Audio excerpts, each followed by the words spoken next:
Bank manager humiliates black student, but deeply regrets it when she discovers who her mother is. Jasmine took a deep breath before pushing through the revolving door of National Bank. Her hands trembled slightly as she held her scholarship check. $5,000 she had earned through hard work. It was the first time she had entered a bank alone. At 16, she felt like an adult with responsibilities, but the imposing building in the financial district of Boston intimidated her. The security guards in suits and hurried employees created an unwelcoming atmosphere. But Jasmine approached the teller anyway and said, "Good morning, I'd like to deposit this check into my account, please."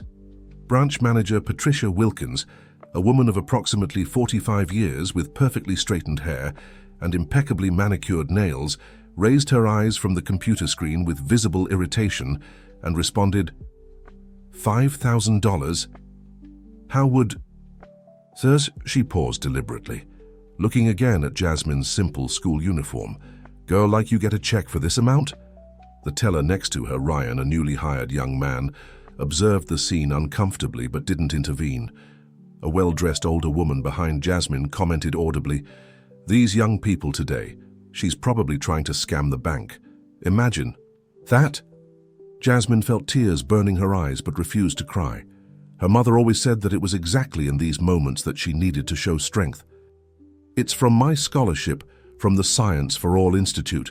I earned it for my academic performance," she explained, her voice slightly trembling. "I see," Patricia smiled disdainfully. "Unfortunately, I'll need to verify that. Follow the security guard to the waiting room while we make some calls."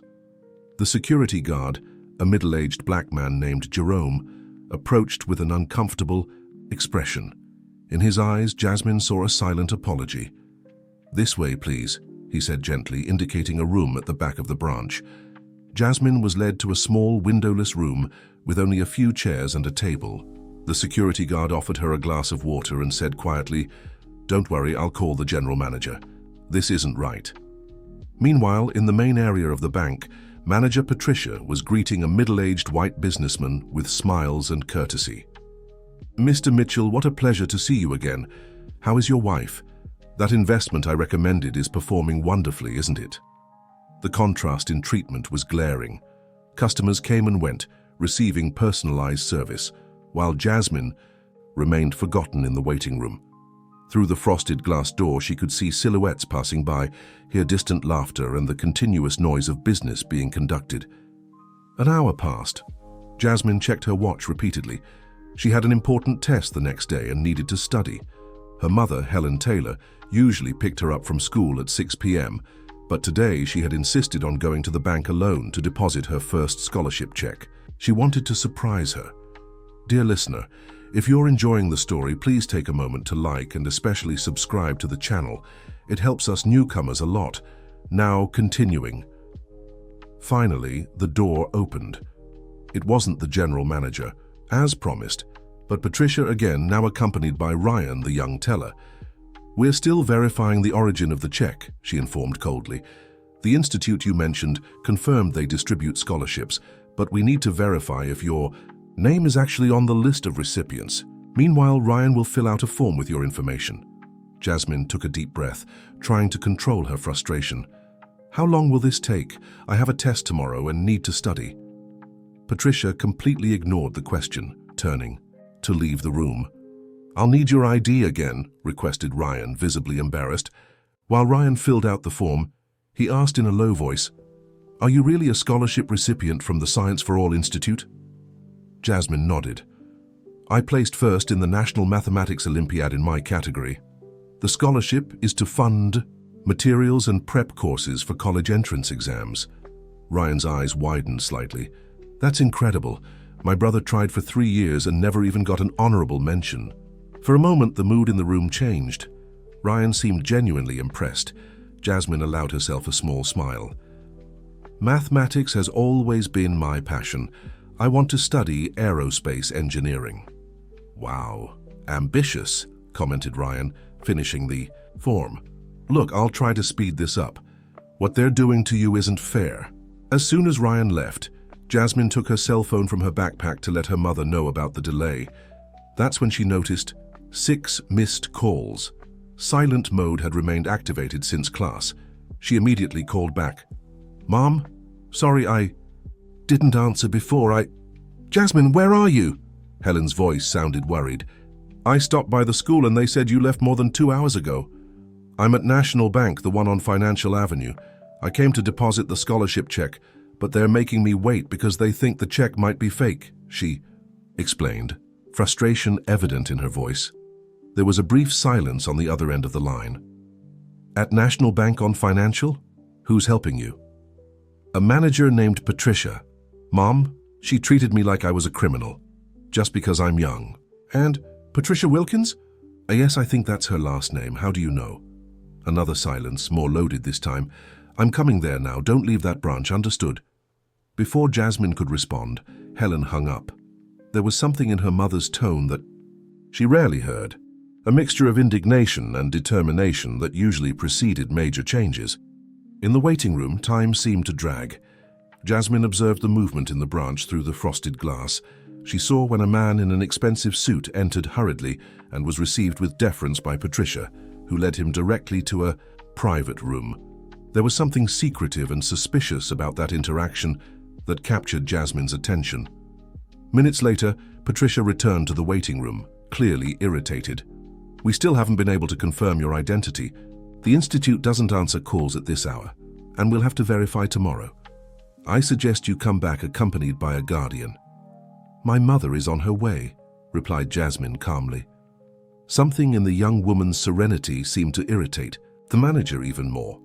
"Well then, wait outside. We need this room for other meetings." "You told me not to leave here until you verified the check," Jasmine reminded her. Patricia sighed exasperatedly. "Then stay in the corner of the lobby by the coffee machine and don't disturb the other customers." As soon as she left the room, Jasmine noticed that the man in the suit who had arrived earlier was now leaving the bank hurriedly, carrying a folder he didn't have when he entered. Her instinct told her something strange was happening, beyond the unfair treatment she was receiving. In the main lobby, seated on an uncomfortable bench near the coffee machine, Jasmine observed.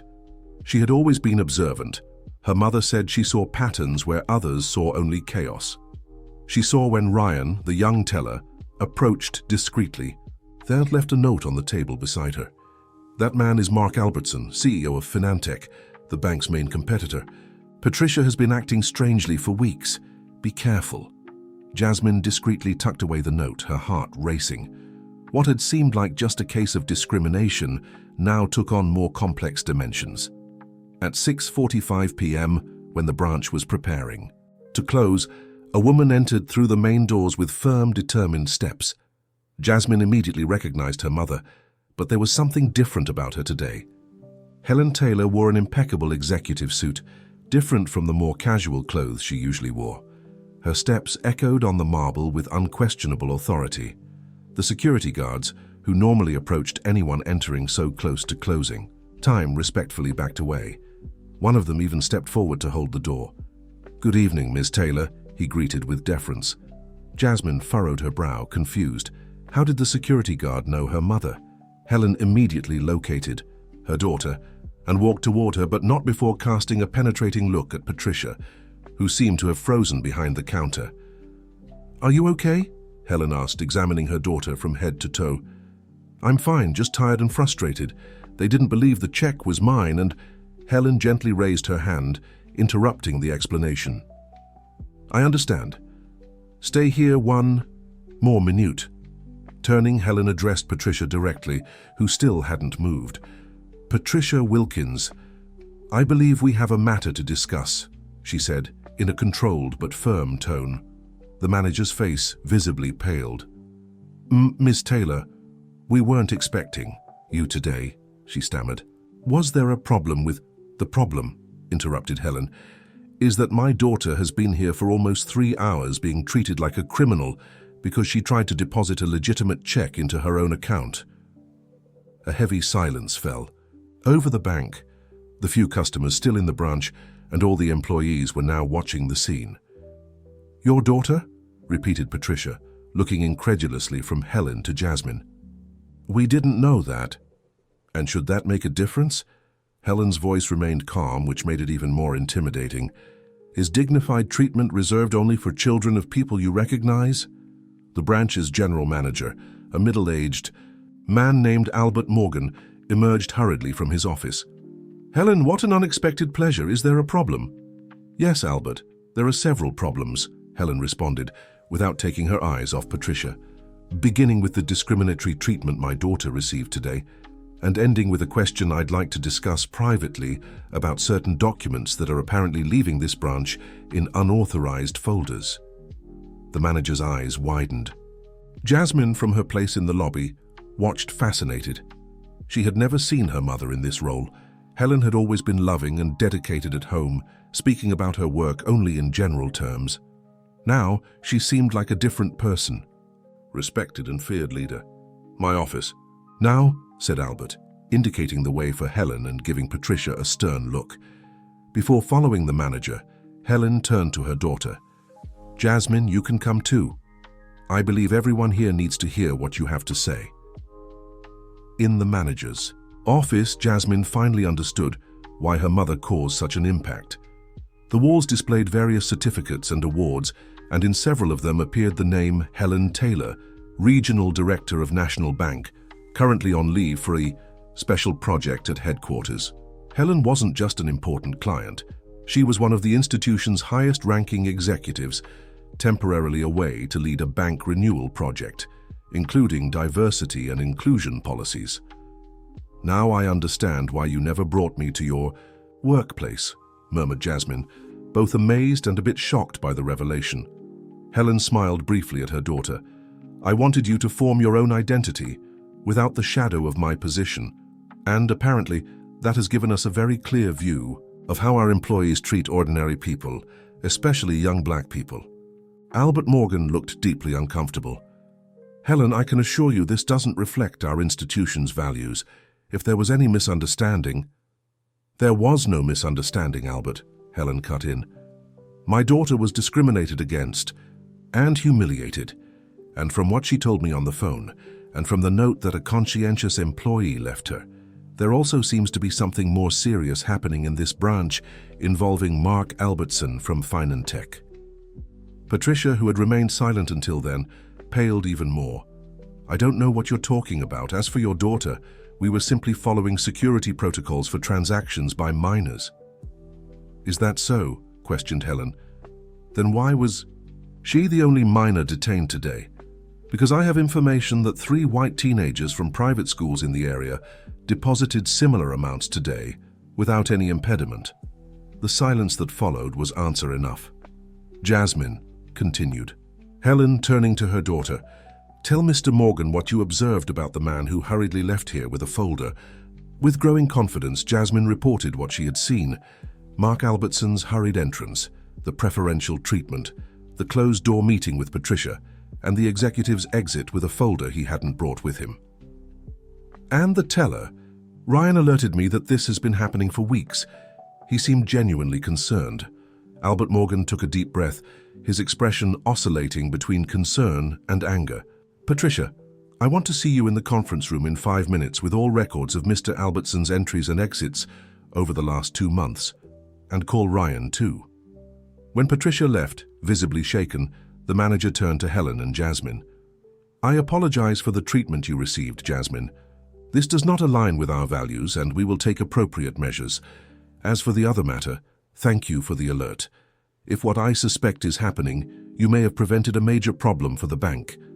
Helen nodded. "I expect to see real changes, Albert. My project at headquarters includes precisely reformulating our service policies to make them more inclusive. What happened today with Jasmine shows that the problem is more serious than we imagined." Back in the main lobby, now empty except for employees finishing their shift, Jasmine was finally attended to by Albert Morgan himself, who personally deposited the check into her account. "Your scholarship is well deserved, Jasmine.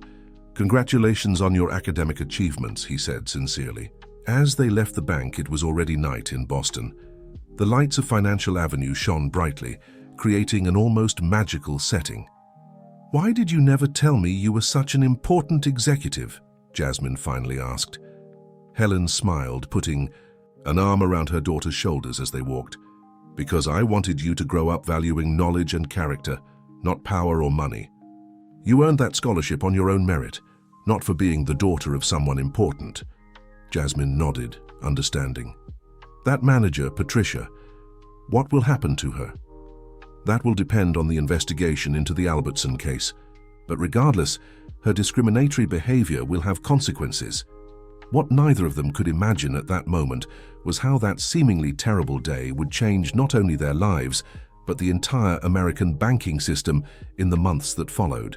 The next morning, as she prepared for school, Jasmine was still processing the previous day's events. The contrast between the treatment she had initially received and the turnaround when her mother arrived was surreal. Sitting at the breakfast table, she watched Helen prepare for work with a new perspective. "Are you going back to the branch today?" asked Jasmine, nibbling on a piece of toast. Helen adjusted her impeccable blazer and sat at the table. "No, I'm going straight to headquarters. Patricia and Albertson's case is being transferred to the Corporate Security Department." Jasmine nodded, thoughtful. "You know, yesterday was horrible, but also revealing. I'd never experienced something like that so directly." Helen sighed, reaching out to touch her daughter's hand. "I tried to protect you from these experiences, but maybe I was naive. The world still has a long way to evolve, honey."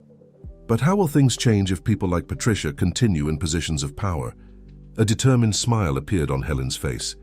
"That's exactly why I'm leading the bank's restructuring project, and after what happened yesterday, I have even more ammunition to implement deeper changes." At school, Jasmine found herself distracted during classes. Even during her literature test, her thoughts kept returning to the events at the bank. Her friends noticed that something had changed. Did something happen? "You seem different today," commented Julia, her best friend, during break. Jasmine hesitated, considering how much she should share. "Let's just say I discovered something about my mom yesterday, and also about how the world really works." Before she could elaborate, her cell phone vibrated. It was a message from an unknown number. "This is Ryan from the bank. We need to talk. It's urgent." Jasmine's heart raced. She quickly replied, arranging to meet him after school at a cafe near campus. The hours until the end of the school day dragged on slowly. When the bell finally rang, Jasmine hurried to the indicated cafe, a small, cozy place a few blocks away. Ryan was already there, looking nervous, constantly fidgeting with his coffee cup. He was wearing casual clothes instead of his bank uniform. "Thanks for coming," he said when Jasmine approached. "I didn't know who else to turn to." "What happened?" she asked, sitting across from him. Ryan looked around before answering in a low voice. "Patricia was suspended today. They're investigating the Albertson case, but before leaving, she deleted several files from the system and threatened me not to say anything."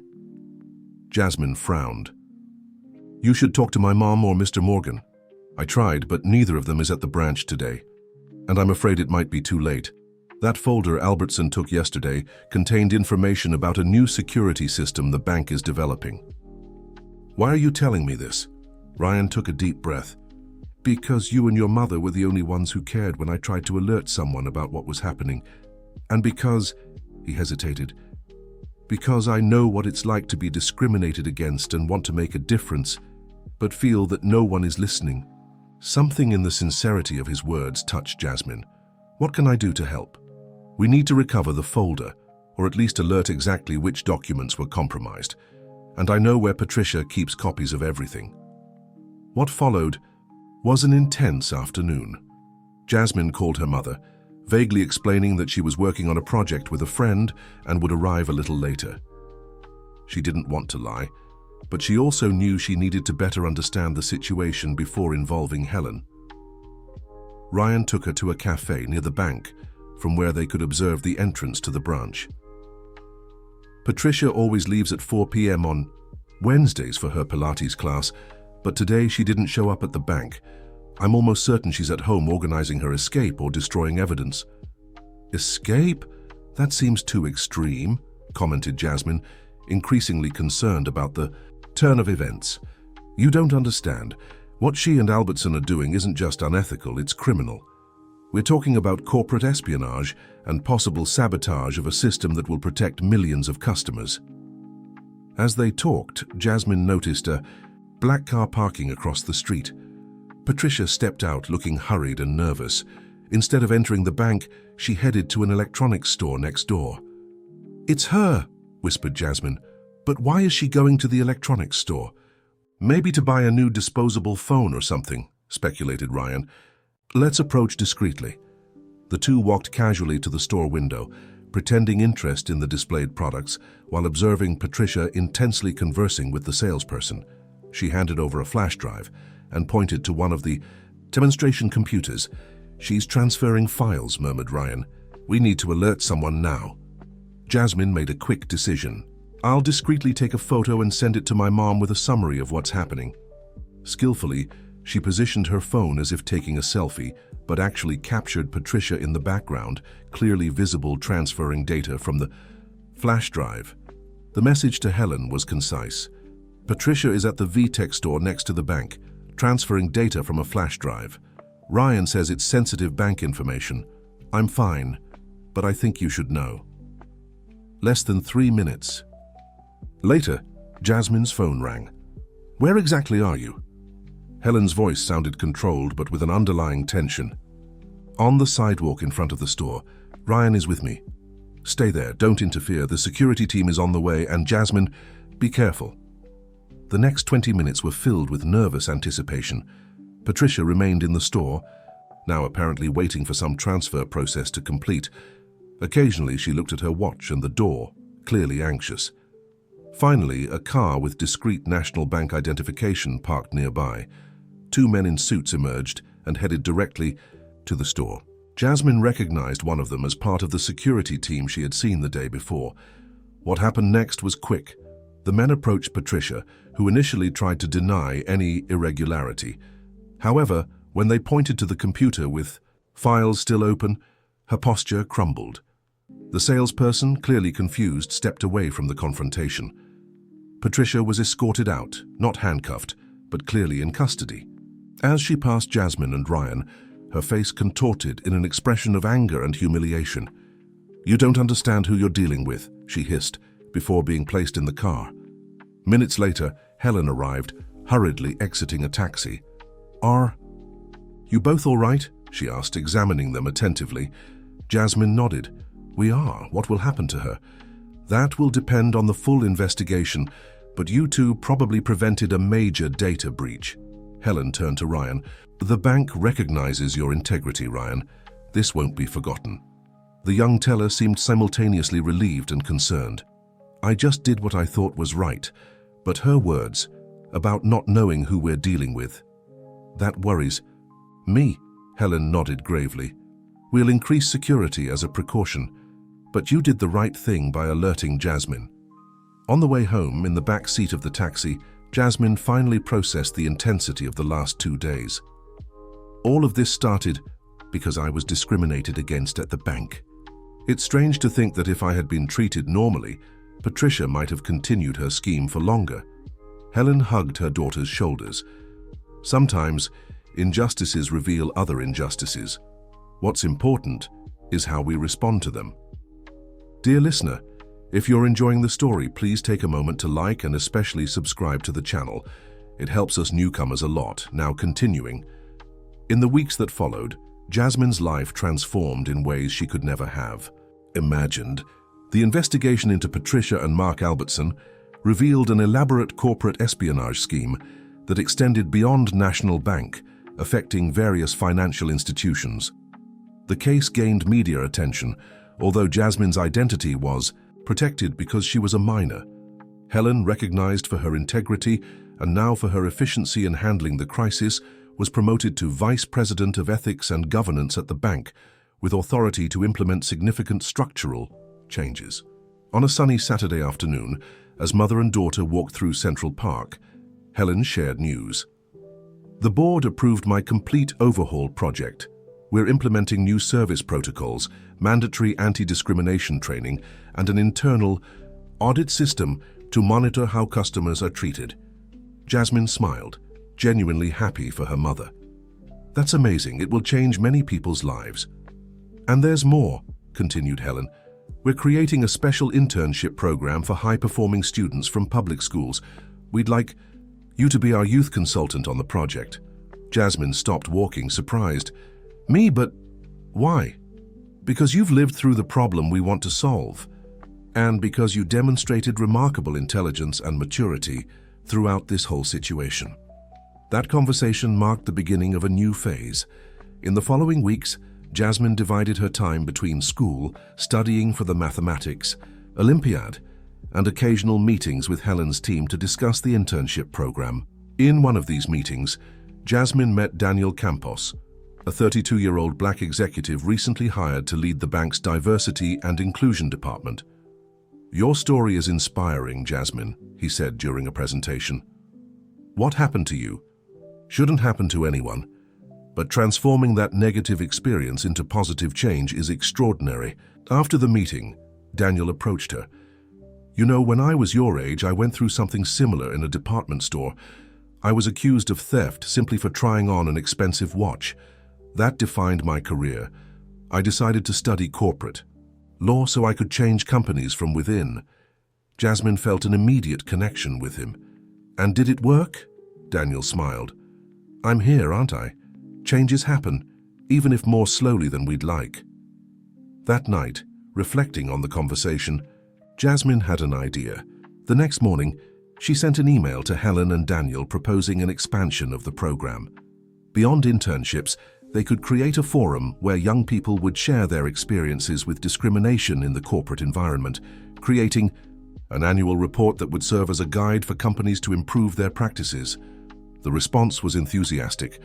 2 weeks later, the Youth and Corporations Forum was officially announced, with Jasmine as one of the young coordinators. Meanwhile, the legal case against Patricia and Mark Albertson advanced. Jasmine was called to testify, an intimidating experience, but one she faced with courage. Ryan also testified, confirming Patricia's pattern of suspicious behavior in the weeks leading up to the incident. At home, after the testimony, Jasmine found Helen preparing a special dinner. "I'm proud of you," said her mother, hugging her. "It's not easy to face these situations, especially being so young." "I learned from the best," replied Jasmine, returning the hug. "You know, before I thought I just wanted to follow my path. In engineering, solve equations and build things. Now I realize I also want to build a better world, where other girls like me don't have to go through what I went through." Helen smiled, emotional. "You've always been special, Jasmine. Since you were little, you saw the world differently. Now the world is beginning to see you." A month later, the country's most important newspaper published a special report on discrimination in the banking sector, using Jasmine's case, without revealing her full name, as a starting point. The article highlighted the changes implemented by National Bank and questioned other institutions about their own policies. The impact was immediate. Several competing banks announced revisions to their service protocols and training programs. Civil rights advocacy associations praised the initiative, but emphasized that there was still a long way to go. For Jasmine, the most surprising thing was receiving an anonymous letter. "Your case gave me courage to report a similar situation I faced. Thank you for your bravery." A young student from Chicago. It was at that moment that she truly understood the impact of her actions. It wasn't just about her or about the bank or even about Patricia. It was about all the people who faced discrimination silently, not knowing how to react or who to turn to. With the approach of school vacation, Helen surprised Jasmine with a proposal. The bank is organizing a series of financial education lectures in public schools across America. Would you like to accompany me? It would be an opportunity to learn about other realities and perhaps expand the forum to other cities. Jasmine didn't hesitate to accept. The first stop would be Miami, followed by Atlanta, Detroit, and Seattle. In Miami, during a lecture at a school in an underprivileged area, Jasmine met Maria, a brilliant student who had developed a simple app to help her community manage small businesses. "I never thought someone from a big bank would be interested in what we do here," commented Maria after the presentation. "The biggest changes begin in the smallest places," replied Jasmine, repeating something her mother always said. The two exchanged contacts and promised to stay in touch. Before leaving, Jasmine invited Maria to participate remotely in the next forum meeting. In Atlanta, the reception was even warmer. An entire school had mobilized for the event, decorating the auditorium and preparing cultural presentations. After the lecture, a teacher approached Helen and Jasmine. "You can't imagine the impact you're having. Many of our students had never considered careers in the financial system because they believed that world wasn't for them." During that trip, Jasmine began documenting the stories she heard. With the permission of those involved, she created an anonymous blog called Invisible Voices, where she shared experiences of discrimination, but also of overcoming and transformation. The blog quickly gained followers and became a safe space for discussions about inclusion in the corporate environment. Back in Boston, a surprise awaited Jasmine. Her school had been selected for a financial education pilot project in partnership with National Bank. The principal, who had barely noticed her existence before, now treated her with almost exaggerated respect. "It's weird, isn't it?" commented Julia during break. "How people treat you differently now." Jasmine reflected on this. "It is weird, but I'd rather use this attention to do something useful than resent the hypocrisy." And that's exactly what she did. She proposed that the project include discussions on financial ethics and social responsibility, not just investment and savings techniques. The suggestion was enthusiastically accepted. Meanwhile, the trial of Patricia and Mark Albertson reached its final stages. The evidence was compelling. Emails, suspicious bank transfers, and the files recovered from the flash drive confirmed the espionage scheme. On the eve of the verdict, Helen found Jasmine contemplating the city from her bedroom window. "Worried about tomorrow?" she asked, sitting next to her daughter. "A little. Not about the trial itself, but..." Jasmine hesitated. "But Patricia treated me badly because of prejudice, and that's unforgivable. But sometimes I wonder if I'm being hypocritical by judging her so harshly when I myself am receiving privileged treatment now, just for being your daughter." Helen considered the question for a moment. "There's a fundamental difference, Jasmine. Patricia used her power to humiliate and exclude. You're using your new platform to include and elevate other people. The problem was never privilege itself, but how it's used." Jasmine nodded, understanding. "Still, I need to always remember what I felt in that waiting room, so I never become like her.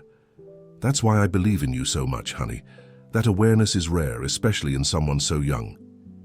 The next day, the news arrived. Patricia and Mark were convicted of corporate espionage and confidentiality violation. The sentence was rigorous, including a lifetime ban from working in the financial sector. To Jasmine's surprise, she felt a complex mixture of emotions. Relief for justice, but also a strange sadness for the waste of talent and potential that Patricia represented. "She could have used her position to do so much good," she commented to Ryan, who had now been promoted to assistant manager at the E2 Bank's central branch. "Not everyone has your moral clarity, Jasmine," he replied.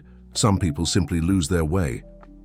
6 months after the original incident, National Bank held a formal event to officially launch its new Inclusion and Diversity program. The ceremony took place in the main auditorium of the headquarters, with the presence of the press and executives from across the country. Helen, as Vice President of Ethics and Governance, gave the main speech. "What we've learned in recent months was a valuable lesson about how our institutions still fail to represent and respect all citizens. An apparently isolated incident of discrimination revealed deeper structural problems that required fundamental changes. Today, we're not just launching a program, but reaffirming a commitment to American society." To Jasmine's surprise, Helen invited her to the stage. "I'd like to introduce the person who inspired many of these changes, my daughter, Jasmine Taylor." To applause, Jasmine walked to the microphone, nervous but determined. "6 months ago, I entered this bank feeling small and insignificant. Today I stand here not because I've grown, but because you've chosen to see people like me. This program isn't about charity or marketing, but about justice and equal opportunities. Every young American, regardless of their color, origin, or social condition, deserves to be treated with dignity and respect. And every institution has the responsibility to ensure this." Her brief but powerful speech was received with a standing ovation. Journalists crowded to interview her after the ceremony, but she politely declined the individual spotlight, preferring to direct attention to the program itself and the young people who would benefit from it. Back to her school routine, Jasmine noticed subtle but significant changes in herself. She was more confident, more assertive, more aware of her value and her responsibilities. In sociology and history classes, she actively participated in discussions about inequality and social change, bringing perspectives based on her personal experience. Her history teacher, Mrs. Johnson, a black woman who had been teaching for more than 30 years, called her after class one day. "I've been following your journey, Jasmine. Know that what you're doing is important, not just for you, but for all the black girls who will come after." "Thank you, Mrs. Johnson, but sometimes I feel overwhelmed by the responsibility." Mrs. Johnson smiled with understanding. "That's normal. We black women often carry the weight of having to be exemplary. But remember, you don't need to be perfect, just authentic. And never forget to take care of yourself in the process." That advice resonated deeply. In the following weeks, Jasmine made a conscious effort to balance her commitments to the forum, school, and her own personal interests. She went back to dedicating time to mathematics, her original passion, and even enrolled in an online programming course. A year after the incident at the bank, Jasmine received a surprising invitation. A prestigious American university offered her a scholarship to participate in a summer program on youth leadership and social transformation. "You should accept," encouraged Helen when Jasmine hesitated. "It would be an incredible experience."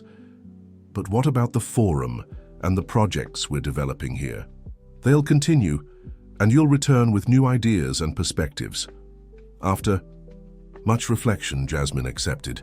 The 6-week experience was transformative. She met young activists from various countries, participated in workshops on communication and social mobilization, and even presented the Youth and Corporations Forum model as a success case of institutional transformation. Back in the United States, she brought with her not only new skills and knowledge, but also an international network of contacts and an even broader vision of the potential for social change. On a sunny afternoon while having coffee at a bakery near their home, Helen asked, "So what now? What are your plans after all this experience?" Jasmine smiled, confident. "I still want to study engineering. That was always my dream. But now, I see that I can combine it with my interest in social transformation. There are so many ways to use technology and innovation to create a more just and inclusive world." Helen nodded with pride. "You know what I admire most about you, Jasmine? Your ability to transform adversity into purpose. That terrible day at the bank could have left you bitter and distrustful. Instead, you channeled that experience to create positive change. I learned from you, Mum. You always taught me that complaining without acting doesn't change anything." The legacy of that incident continued to expand. National Bank's internship program became a model for other institutions. The Invisible Voices blog transformed into a collaborative platform with stories from across the country. And the Youth and Corporations Forum expanded to 5 major cities, influencing public policies and business practices. As for Patricia Wilkins, Jasmine learned from Ryan that she had moved to a small town in the countryside, where she worked as an independent financial consultant. In a surprising impulse, Jasmine sent her a message. "I'm not writing to reopen wounds or seek revenge. I just want you to know that despite everything, I believe in people's capacity for transformation. I hope you found peace and a new purpose, Jasmine." There was never a response, and Jasmine didn't really expect one. The message was more for her own healing process than for Patricia. At her high school graduation, as class speaker, Jasmine reflected on her journey. 3 years ago, I entered this school thinking my future was clearly defined. I would study, graduate, pursue engineering, and build bridges and buildings. Today, I still want to build, but I understand that the most important structures aren't always made of concrete and steel. They're made of dignity, respect, and equal opportunities, and these are the foundations we need to strengthen in our society. Her speech was received with emotional applause. Among the audience, Helen watched with tearful eyes. remembering the shy girl who had once hesitated at the bank door and seeing now the confident and determined young woman she had become. After the ceremony, amid hugs and photos, Ryan appeared with a small gift. "I couldn't miss your graduation," he said, now a junior manager at the central branch. "After all, you changed my life too." "How so?" "After that day, I stopped being just another employee who followed orders without questioning. I learned the importance of taking a stand, even when it's difficult or risky." The gift was a stylish pen with an inscription, "For one who writes her own destiny." That night, reflecting on all the events of recent years, Jasmine wrote in her journal, "Today I close an important chapter of my life. What began as a day of humiliation and injustice transformed into a journey of discovery and purpose. I learned that the greatest changes often arise from the most difficult moments, and that our response to adversity defines who we truly are. Tomorrow begins a new chapter, with new challenges and opportunities. I'm ready." Dear listener, if you're enjoying the story, please take a moment to like and especially subscribe to the channel. It helps us newcomers a lot. Now continuing. 3 years had passed since that fateful day at the bank. Jasmine, now 19, was in her second year of civil engineering at Massachusetts Institute of Technology. Her routine was divided between demanding classes, projects for the Youth and Corporations Forum, which continued to grow, and an internship in the Social Innovation Department of National Bank. On a Friday afternoon, while organizing presentations for a workshop she would conduct over the weekend, she received an unexpected call. "Jasmine Taylor?" asked an unfamiliar male voice. "Yes. Who's calling?" "My name is Charles Drummond. I'm the director of Impact magazine. We're preparing a special edition about young people who are transforming America, and we'd like to include you." Jasmine hesitated. Over the years, she had declined various interview offers and reports, preferring to keep the focus on the causes she advocated, not on herself. "I appreciate the invitation, Mr. Drummond, but I prefer the spotlight to be on the forum and inclusion initiatives, not on me personally. I understand your modesty, Jasmine, but your personal story is powerful and inspiring, and precisely because of that, it would serve as a catalyst for others. Why don't you think about it? The edition will only be published 2 months from now." After hanging up, Jasmine called Helen, now Executive Director of Social Responsibility, at the bank to ask for advice. "What do you think, Mom? I've always avoided this kind of exposure, but maybe he's right about inspiring others." "That's a very personal decision, honey. But remember, sometimes personal stories can humanize causes that might otherwise seem abstract to many people."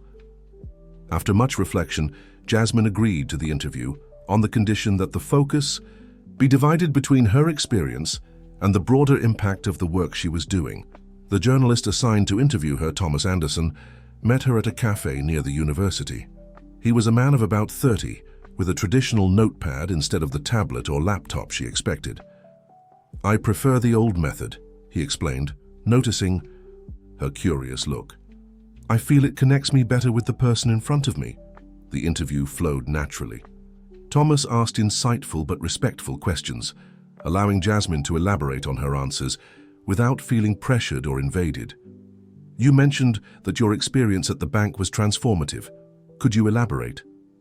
Jasmine took a deep breath before answering. "It was transformative because it showed me 2 realities that coexist in America. In one moment, I was just a black teenager being discriminated against and humiliated.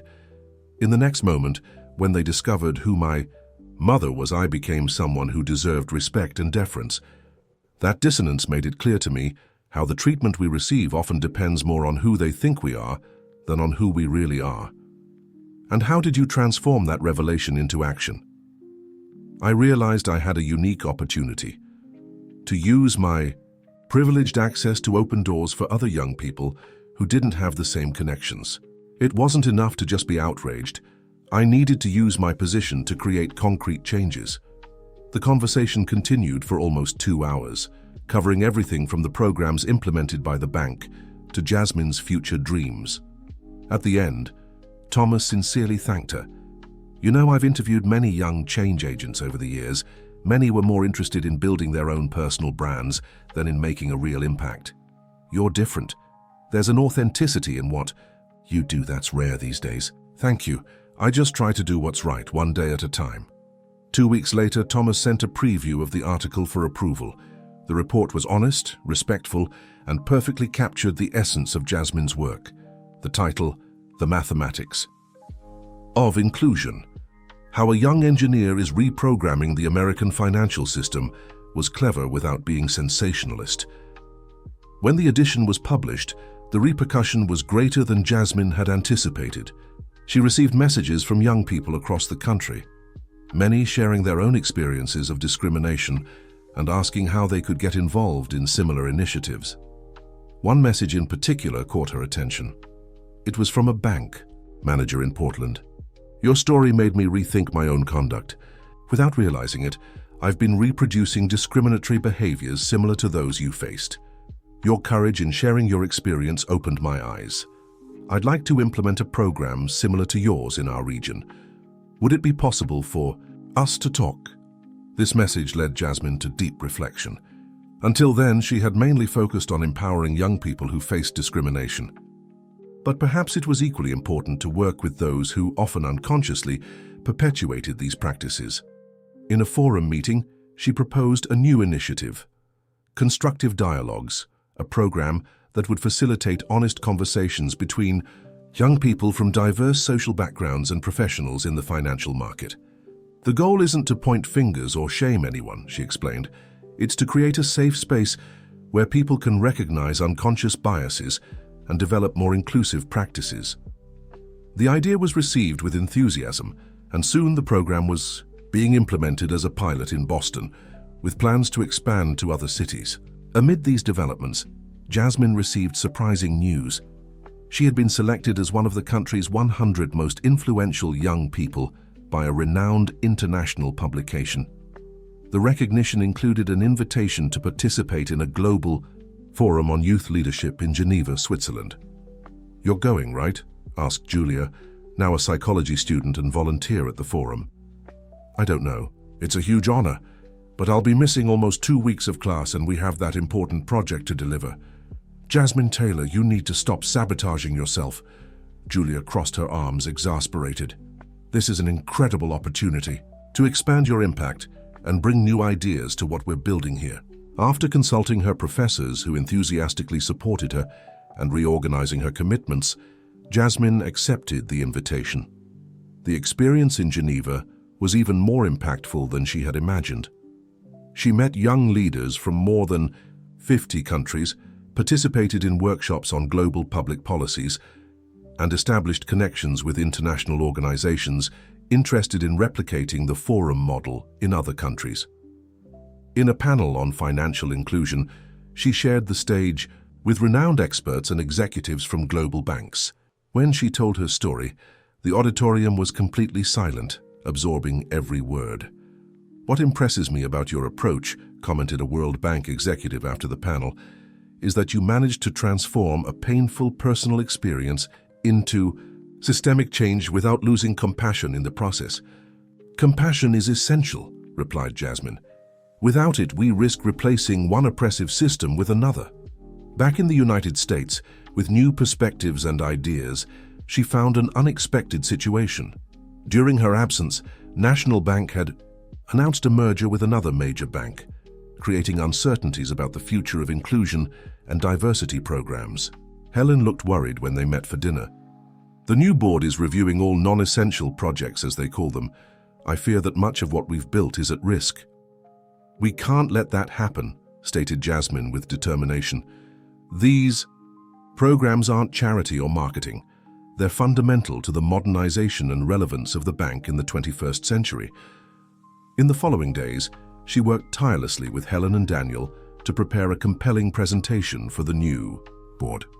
They gathered impact data, testimonials from beneficiaries, and most importantly, evidence of the return on investment that the programs provided in terms of customer loyalty, employee engagement, and institutional image. The presentation was scheduled for Monday morning. Jasmine, exceptionally, requested to be excused from classes to accompany Helen, believing that her presence and personal testimony would strengthen the cause. The new CEO, Richard Miller, was known for his pragmatic, results-oriented approach. When Helen and Jasmine entered the meeting room, they were greeted with formal courtesy, but without the warmth they used to find in the former board. Helen presented the meticulously prepared data, emphasizing both the social impact and the tangible benefits for the bank. When she finished, an uncomfortable silence hung over the room. "The numbers are impressive, Ms. Taylor," the CEO finally said. "But in times of merger, we need to prioritize initiatives that directly impact our core business." That's when Jasmine asked permission to speak. With a confidence she didn't possess 3 years earlier, she addressed the assembled executives. "Ladies and gentlemen, I perfectly understand the need to prioritize resources during a transition period, but I'd like to challenge the notion that inclusion and diversity aren't part of a modern bank's core business. In fact, they're exactly the opposite."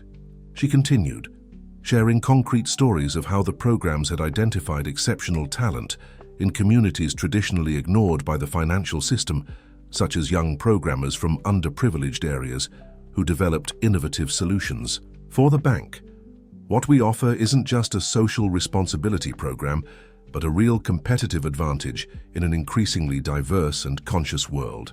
The question isn't whether you can afford to maintain these programs, but whether you can afford to abandon them. When she finished, she noticed that Richard Miller was observing her with renewed interest. "You're not what I expected, Ms. Taylor," he commented. "When they told me about Helen's daughter, I imagined an idealistic young woman without understanding of the practical aspects of business. But your argument was as pragmatic as it was passionate." After additional discussion and some incisive questions, the CEO surprised everyone with his announcement. "We will not only maintain the existing programs, but I'd like Ms. Taylor to lead a task force to integrate these initiatives into the new structure of the merged bank, potentially expanding their reach." Leaving the meeting, Helen hugged her daughter, proud. "You were incredible in there. When you started speaking, I saw in their eyes the same transformation I saw in mine when you were little, and explained to me why the sky is blue or how tides work. You have the gift of making the complex understandable and the important undeniable." The following months were intense. In addition to her academic responsibilities, Jasmine became deeply involved in the process of integrating the inclusion programs into the bank's new structure. This meant frequent travel across the country to visit branches and meet with local teams. During one of these trips to a small town in rural Pennsylvania, she had an unexpected encounter. Upon entering the local branch for a meeting, she immediately recognized the face of the woman attending to a customer in the farthest corner. Patricia Wilkins. Her heart raced. She hadn't seen Patricia since that day, 3 years ago. For a moment, she considered avoiding contact, concluding her business and leaving, but something prompted her to act differently. After her meeting with the local manager, she deliberately approached the counter where Patricia was working. The former manager looked up and immediate recognition crossed her face, followed by a mixture of shame and apprehension. "Hello, Patricia," said Jasmine calmly. "Jasmine," she replied, visibly tense. "I didn't expect to see you here. I'm working on the integration of inclusion programs after the merger." An uncomfortable silence followed. Finally, Patricia spoke. "I guess I never had the chance to properly apologize. What I did to you that day, there's no justification." Jasmine nodded, carefully observing the woman in front of her. Patricia seemed older than her years, as if the weight of her actions had left visible marks. "How did you end up here?" asked Jasmine, genuinely curious. "After the trial and the ban from working in regular financial institutions, I thought my career was over. I spent a few months in deep depression." Patricia paused. "Then, a former client who had moved here offered me a position at this community credit union. Since it's not technically a bank, the restriction didn't apply. I started as an administrative assistant, literally at rock bottom. And now? Now I'm a credit analyst for small farmers." A slight smile appeared on her tired face. "Ironic, isn't it? I spent my entire career in elite banks treating low-income customers as nuisances. Now my job is exactly to help these people access dignified financial services." Jasmine felt a strange mixture of emotions: compassion, vindication, and surprisingly, respect for that woman's journey of redemption. "How has this experience been for you?" Patricia reflected for a moment. "Transformative. I've learned more in these last few years than in my entire previous career. About real finance, about the impact that proper credit access can have on a family's life, about how my prejudices blinded me to an entire part of the world, and about the other matter," asked Jasmine, implicitly referring to the espionage scheme. "That was my rock bottom." Patricia lowered her voice. "Ambition and greed consumed me to the point of completely losing my moral compass. There isn't a day I don't regret it." Before Jasmine could respond, the credit union manager approached, cordially introducing himself. "I see you've already met our Patricia. She revolutionized our microcredit program. Thanks to the system she developed, we reduced defaults by 60% while expanding access to producers others would consider high risk." Jasmine raised her eyebrows, genuinely impressed. "That's remarkable." "Just trying to repair some of the damage I caused," replied Patricia, with humility that seemed genuine. As she said goodbye, Jasmine made an unexpected offer. "We're developing a manual of best practices in financial inclusion. Your experience here would be a valuable contribution. Would you be interested in sharing it?" The shock on Patricia's face was evident. "After everything, you really want my contribution? What happened between us was terrible, but your journey since then seems significant, and honestly, we need all possible perspectives to create truly systemic changes." That night, staying at a small hotel in town, Jasmine reflected on the encounter in her journal. "Today, I saw firsthand how redemption is possible, even for those who have caused us deep pain. It's not about forgetting or minimizing what happened, but about recognizing that people can change and grow through their failures. Patricia will never be my friend, but today I could see her as a complete human being, not just as the villain in my story, and that, surprisingly, brought me a peace I didn't know I needed." Back in Boston, she shared the experience with Helen during dinner. "You did what?" Her mother was astonished when Jasmine mentioned the invitation to Patricia. "After everything." "She did? It was an instinct, Mom. Seeing the work she's doing now, the real positive impact, it seemed the right thing to do." Helen shook her head, impressed. "You continue to surprise me, Jasmine. You have a capacity for forgiveness and long-term vision that I'm still learning to develop." "It's not exactly forgiveness," corrected Jasmine. "It's more like separating the person from their actions, recognizing that no one is just the worst thing they've ever done." In the following weeks, to Jasmine's surprise, Patricia sent a detailed and thoughtful contribution on financial inclusion in rural communities. The document included not only technical analyses, but also honest reflections on how institutional prejudices create invisible barriers for marginalized populations. This material became one of the most impactful chapters of the manual, especially coming from someone who had experienced both sides of the equation. As a perpetrator of discrimination and as an agent of positive change, the encounter with Patricia also inspired Jasmine to expand the scope of the Youth and Corporations Forum to include stories of institutional and personal transformation. She launched a series of webinars called Journeys of Change, where professionals shared their experiences of overcoming biases and implementing more inclusive practices. Meanwhile, her own academic path evolved. In her third year of engineering, Jasmine found a way to connect her passion for mathematics with her commitment to social inclusion.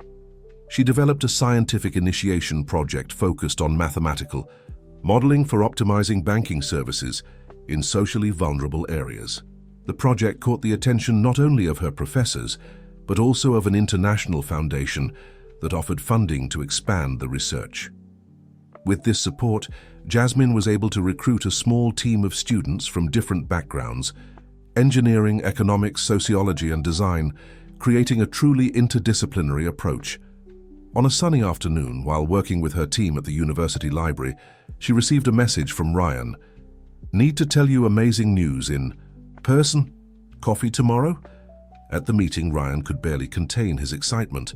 I've been promoted to new markets development manager, he announced as soon as Jasmine sat down. And guess what my first project will be?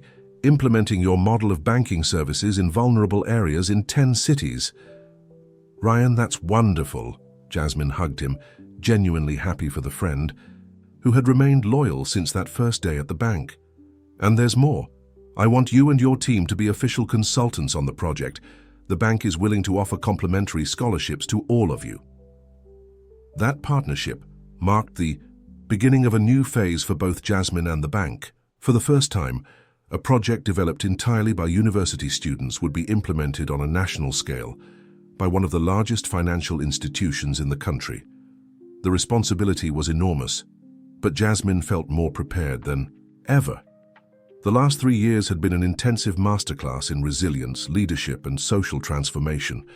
From a discriminated teenager to a respected consultant, her journey was a living testimony to the power of perseverance and the importance of channeling negative experiences into constructive action. Near the completion of her course, Jasmine faced an important decision: to pursue graduate studies immediately or accept one of the several job offers she had received, including a leadership position at National Bank itself. During a walk on campus with Helen, she confided about her dilemma. Part of me wants to dive deeper into academic research, develop mathematical models that can be applied globally. Another part wants to be on the front lines, implementing concrete changes in everyday life. Helen smiled, recognizing in that dilemma a reflection of her own choices decades earlier. You know what I discovered after all these years, honey? That we rarely need to choose just one path forever. Sometimes life is made of cycles. You can dedicate a few years to practice, accumulate real experiences that will inform your research, and then return to academia with a unique perspective. Jasmine nodded, thoughtful. I think that's it. I'll accept the bank's offer, but negotiate. Conditions that allow me to maintain a connection with the university for specific research. Her graduation was an exciting event. As one of the top students in her class, Jasmine was selected to give a speech. On stage, in front of colleagues, professors, and family members, she reflected not only on her academic journey, but on the broader lessons she had learned. Engineering teaches us to build bridges, not just of concrete and steel, but between her problems and solutions, between theory and practice, between the world as it is and the world as it could be. But perhaps the most important bridge we need to build is between different human realities, between those who have access to opportunities and those systematically excluded, between privilege and vulnerability, between the familiar and the unknown, because in the end, the most sophisticated technology has little value if it's not in service of a more just and inclusive society. After the ceremony, while receiving hugs and congratulations, a first-year student approached shyly. Sorry to bother you, but your story has inspired me so much. I'm also a scholarship student and come from a community where no one had ever entered university before. Sometimes I feel so out of place here. What's your name? Asked Jasmine gently. Madison. Madison, look around you. Jasmine made a broad gesture indicating the campus. This place is also yours by right. You're not here as a guest or intruder, but as someone who earned your place on merit. Never forget that in difficult moments. That brief encounter reinforced for Jasmine the power of personal example, how her own journey, now widely known, created possibilities in the minds of other young people facing similar barriers. The day after graduation, she received a bouquet of flowers with an anonymous card. Thank you for transforming one of the worst mistakes of my life into learning and growth for so many. Your generosity of spirit is a daily inspiration. P.W. Jasmine smiled, placing the card in her box of important memories. The journey that had begun with discrimination and humiliation had transformed into something much greater than she could ever have imagined. And it was just beginning. In her first week as coordinator of social innovation at National Bank, Jasmine was invited to participate in a meeting with senior management. The topic, how to implement on a national scale the inclusive banking program she had developed as a university project. As she presented her data and proposals, looking at the attentive faces around the table, She couldn't help but reflect on the contrast with that first day at the bank, when she was treated as an unwanted intruder. Now executives with decades of experience listened to her ideas with genuine respect and consideration. The traditional approach has been to take existing banking products to low-income populations, she explained. I propose the opposite, developing specific products based on the real needs of these communities, co-created with their members. The presentation was received with enthusiasm. Richard Miller, the CEO who had initially questioned the value of inclusion programs, now seemed their most fervent supporter. This isn't just socially responsible, it's strategically brilliant, he commented. We're essentially developing entire markets that our competitors ignore. In the end, the program received the green light and a substantial budget. Jasmine left the meeting feeling a mixture of pride and responsibility. The real work would begin now. In the following months, she traveled extensively across America, from tribal communities in Arizona to rural settlements in Mississippi. In each place, she coordinated workshops where local residents not only shared their financial needs, but actively participated in designing solutions. On one of these trips, to a small riverside community in Louisiana, Jasmine faced her biggest challenge yet. The region had recently been impacted by a devastating flood, and distrust toward institutions from the north was palpable. Why should we trust a bank that never cared about us before? A community leader openly questioned during the first meeting. Instead of presenting statistics or promises, Jasmine did something unexpected. She shared her own story of discrimination at the bank. I understand your distrust because I've been on the other side of this exclusionary system. I'm not here to pretend the bank has always cared. I'm here because I believe institutions can change when people inside them refuse to perpetuate unjust practices. That vulnerable honesty completely transformed the tone of the meeting. The community, instead of being just a target audience, became a partner in creating a revolutionary pilot microcredit program adapted to the realities of the riverside economy. The success of this specific project ended up being much greater than Jasmine had anticipated. After 6 months, the default rate was close to zero, while the impact on the local economy was visible in the new small businesses emerging and the reduced dependence on middlemen who had historically exploited local producers. Back in Boston, she met Daniel for coffee and an update on the forum, which he now coordinated in her absence. Your work in Louisiana is gaining international attention, he commented. I've received contacts from development banks in Africa and Asia interested in learning about the methodology. Jasmine smiled, satisfied but cautious. It's gratifying, but we need to ensure that any expansion maintains the fundamental principles: co-creation with communities, respect for local knowledge, and genuine long-term commitment. Daniel nodded, perfectly understanding her concern about the possible co-option of the model for purely commercial purposes. Speaking of expansion, there's someone who really wants to meet you, an executive from the Federal Reserve who's leading a task force on national financial inclusion. This meeting would end up opening yet another unexpected door in Jasmine's trajectory. In the following weeks, she was invited to join an advisory committee that would help formulate new public policies for democratizing the American financial system. At her first meeting in the imposing Federal Reserve building in Washington, D.C., she initially felt intimidated by the formal environment and the presence of renowned economists and experienced regulators. But when she began sharing practical insights from her fieldwork, she realized she offered a unique and necessary perspective to that group.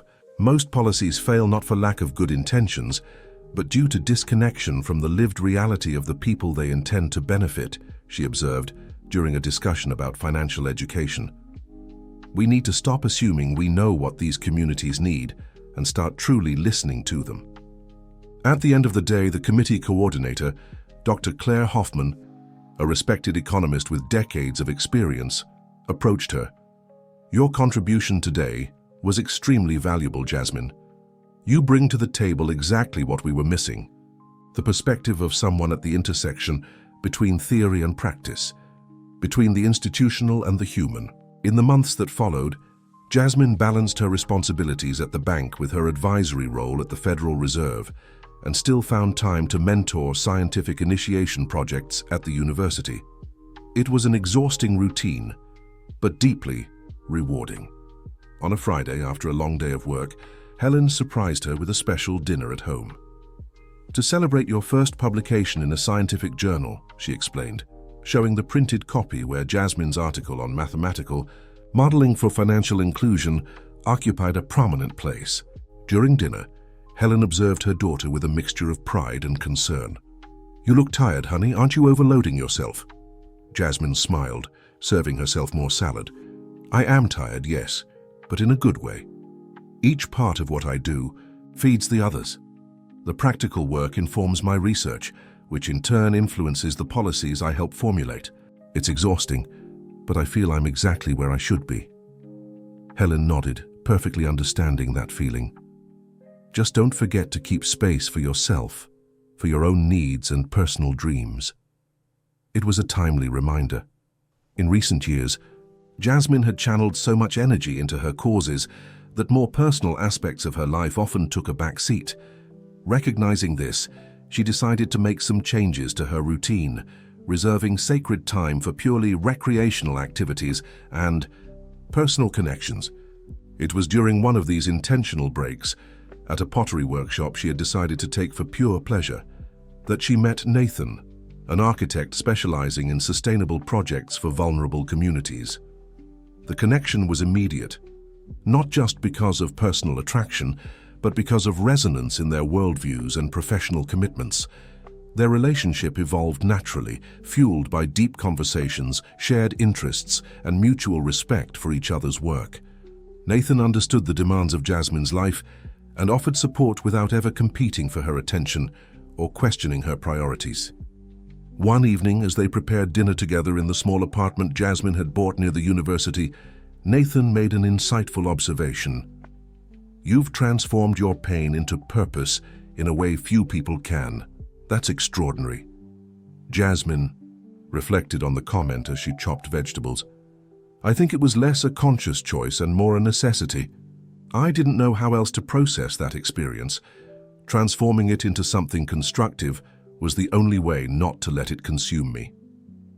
As Jasmine's personal and professional trajectory continued to evolve, the legacy of that fateful day at the bank expanded in ever-widening circles. National Bank's financial inclusion program was now internationally cited as an exemplary case of corporate social responsibility with measurable impact. The Youth and Corporations Forum had expanded to 12 states, influencing business practices and public policies. More importantly, stories like hers inspired other young people to transform experiences of discrimination into fuel for social change. As she wrote in an article for a business magazine, "True resilience isn't just about overcoming personal adversities, but in using those experiences to create systems where others don't need to face the same obstacles." On the 5th anniversary of that day at the bank, Jasmine organized a special event bringing together all the main characters in her journey: Helen, Ryan, Daniel, forum members, students, and executives. To her surprise and emotion, even Patricia attended, now director of a microcredit program at her rural credit union. In her speech, Jasmine summarized what she had learned. "5 years ago, I entered that bank believing I was just depositing a check. I didn't know I was beginning a journey that would transform not only my life, but that of so many other people. The most valuable lesson I learned is that, while we cannot control how others treat us, we have total control over how we respond to that treatment. We can choose to let injustice embitter us, or we can use it as a catalyst to create positive changes. That choice makes all the difference." At the end of the evening, as guests said goodbye, Patricia approached Jasmine, visibly emotional. "Thank you for including me today. I know you didn't have to." "Your presence is important," replied Jasmine sincerely. "Your journey is part of this story as much as mine is." The two women exchanged a look of mutual recognition, not as friends but as people whose paths had crossed in a significant way, permanently altering their trajectories. On the way home, walking hand in hand with Nathan under Boston's starry sky, Jasmine felt a deep sense of closure and simultaneously of new beginnings. "What are you thinking about?" he asked. noticing her contemplative silence. About how our greatest challenges often become our greatest gifts. That day at the bank could have left me diminished and embittered. Instead, it gave me a purpose and a platform I never would have imagined. Nathan gently squeezed her hand, and the world is a better place because of it. As they continued walking, Jasmine silently reflected on the countless paths opening before her. Opportunities to expand her work, deepen her research, inspire more young people to find their voice and purpose. The journey was far from over. In fact, in many ways, it was just beginning. The end. Dear listener, what did you think of Jasmine's journey? Did her fight against discrimination touch your heart? If this story inspired you to face injustice with courage and purpose, leave your like and subscribe to the channel for more transformative narratives like this one.